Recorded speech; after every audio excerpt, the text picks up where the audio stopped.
You lose friends. Well, you're going to lose the friends who don't want the best for you. Those are the friends you want in 10 years? I mean, you lose friends. Well, maybe you gain new friends. Maybe you gain better friends. Or maybe, miracle of miracles, your friends pick up their mess too and move forward. Maybe not. And I'm not naively optimistic about such things. But you have to contemplate the price you pay for inaction.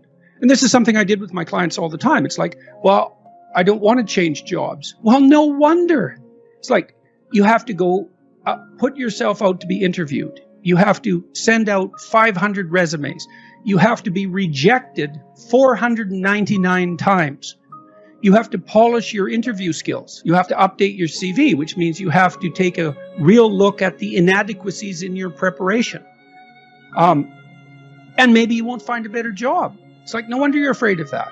Okay, you're in this job you hate, and it's 10 years from now. How does that look? Think about that. You already know you're in a little hell. You know perfectly well it's going to get worse. Which is more frightening? Action or inaction? Well, the thing about inaction is you're blind to it, eh?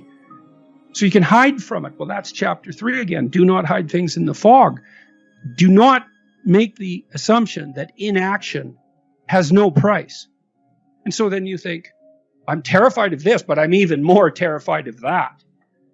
And, you know, people have asked me, for example, I suppose why I was willing or am willing to engage in the troublesome process of objecting when I think something isn't going well. Well, it certainly doesn't hurt to be in good physical condition, so we can walk through it. Stop drinking too much. How do you know if you're drinking too much? You regret what you do when you're drinking. It's interfering with other important goals. It's causing you financial distress. It's getting you in trouble with your friends or your family. It's getting you in trouble with the police. Okay, so stop abusing substances if you can, right? If you see that they're hurting you. And alcohol is particularly pernicious in that regard. So, physical health. Are you in decent shape? Are you strong and coordinated? And if you're not, well, you'd be better if you were. You'd feel better. You'd be more effective. You'd live longer. You'd be less sick. And you really see that mount up. Like if someone's been in shape once in their life, they age way better. And it's also a really good way of maintaining your cognitive ability. Like, you know, you hear about those exercises that you can do online to make you smarter and keep your cognitive ability intact. Yep. Those don't work. There's no evidence that they work. People keep saying that they make you smarter or they maintain your cognitive function. Psychologists have studied that for 50 years, hoping that one of those things will work. Trying all sorts of creative tacks, they don't work. Exercise works. Cardiovascular and weightlifting. You start to decline in your fluid intelligence at about the age of 25. And it's a linear trend downhill, and it can accelerate as you get older. It's just like this, quite ugly. If you exercise, you stave that off. So that's really useful. Maintain your relationships and foster them. So when I look at successful people, they're really good at something. They're reliable, right? You can count on their word. They're generous, and they have a wide connection network, which becomes more and more valuable as you get older. Yeah. So it's one advantage that older people really have over younger people. They have a connection network, and a connection network is huge. Well, you could be connected to 1,000 well-connected people. Okay, that means you are connected to the entire world. Right, it's unbelievably valuable. And that's one of the things that's so absolutely remarkable about the situation that I'm in right now. As far as one of the great benefits is I can contact pretty much anybody and they'll talk to me. It's like, really? That's so cool. I'm interested in infrastructure for reasons I won't get into, but I'm interested in infrastructure development. I think it's a good method of wealth transfer. It's a good solution to the problem of inequality and employment.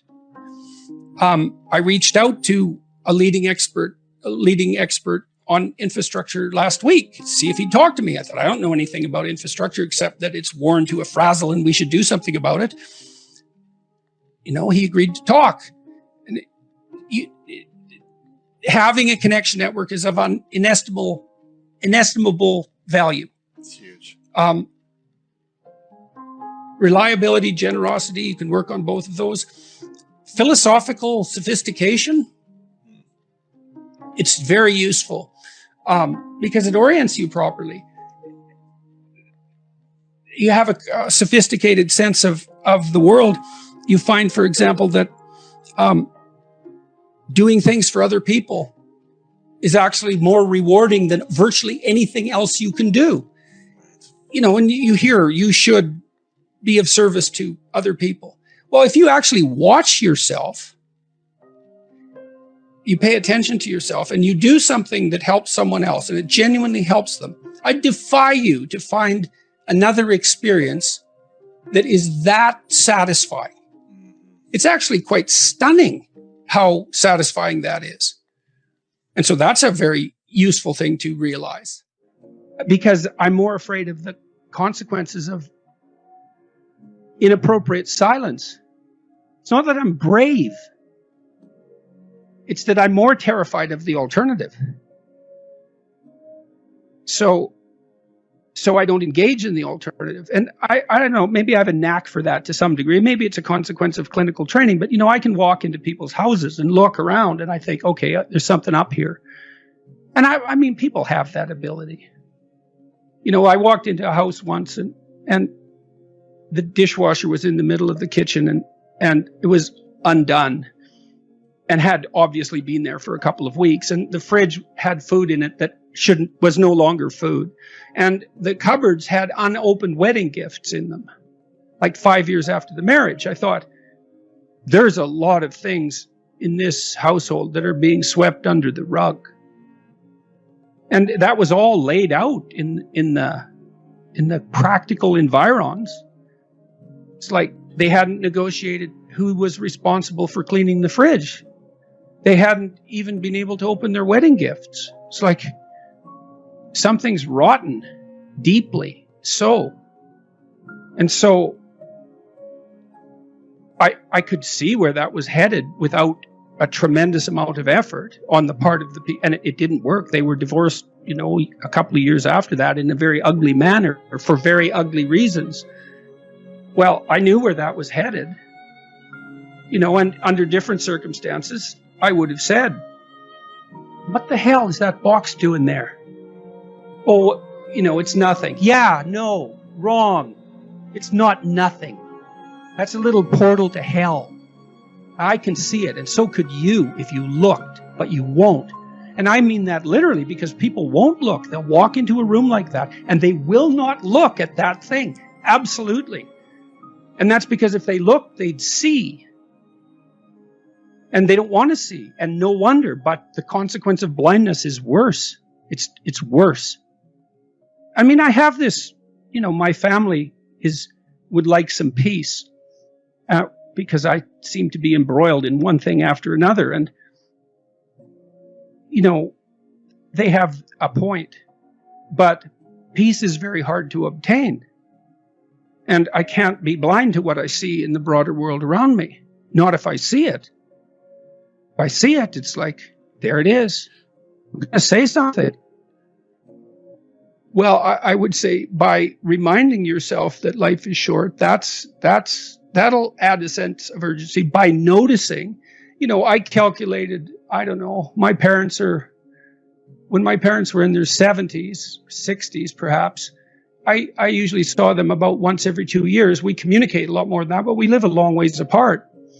So I calculated, well, my dad's probably going to live till his mid-80s or late, somewhere in there.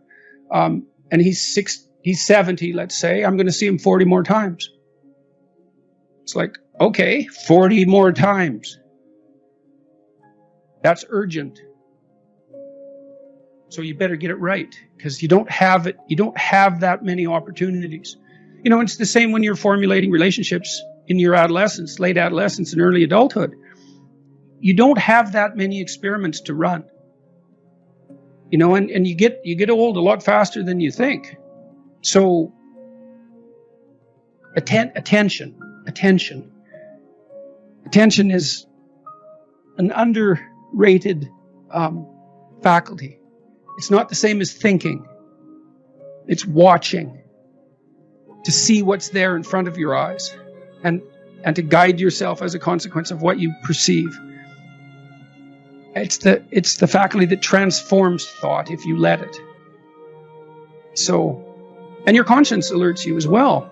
Tick, tick, tick. You're wasting time. And very few people are happy with that. Some are burdened by it more than others, but virtually no one escapes that voice of conscience. I suppose to some degree that's the willingness not to engage in self-deception. Chapter 3 in Beyond Order is about that. People don't really repress the things they don't want to face. They just fail to unpack them. Like maybe you're on YouTube regularly, and every time you shut the computer off, you feel somewhat disgusted. But you don't pay any attention to that for a while, for 2 years. But then you decide you're going to pay attention. And then you find out, well, the reason you're disgusted is because you're wasting your life and you know it. And that disgust is indicating that. But unless you attend to the disgust and unpack it, let it reveal itself as informative, you don't know what the message is. You just have a sense of disquiet. It's not easy to transform that sense of disquiet into an actionable plan. And often you have to talk to someone about it as well. You have to discover. So it's not like you're repressing the emotion exactly. It's that you don't undergo the difficult process necessary to unpack it.